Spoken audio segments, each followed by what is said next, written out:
Thanks for watching. Don't forget to like, comment, share and subscribe. السلام علیکم ورحمۃ اللہ وبرکاتہ۔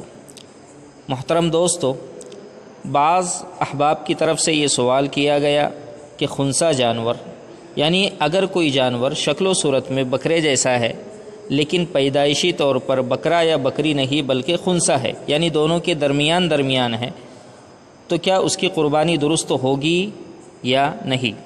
تو اس سلسلے میں یہ بات یاد رکھیں کہ خنثی مشکل بکرے کی قربانی کرنا جائز نہیں ہے، کیونکہ علامہ شامی رحمۃ اللہ علیہ اور فتاوی عالمگیری کے مطابق اس کا گوشت اچھی طرح پکتا نہیں ہے۔ لیکن اگر کسی شخص نے اتفاقاً ایسے بکرے کی قربانی کر لی اور اس کا گوشت اچھی طرح پک گیا تو قربانی صحیح ہو جائے گی، کیونکہ اس کی قربانی کے جائز نہ ہونے کی علت اور وجہ گوشت کا اچھی طرح نہ پکنا تھا۔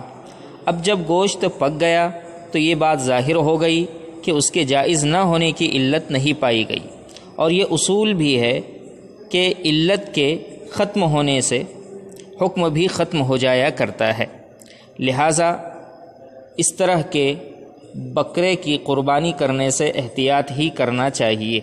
اللہ پاک ہم سب کو عمل کرنے کی توفیق نصیب فرمائے۔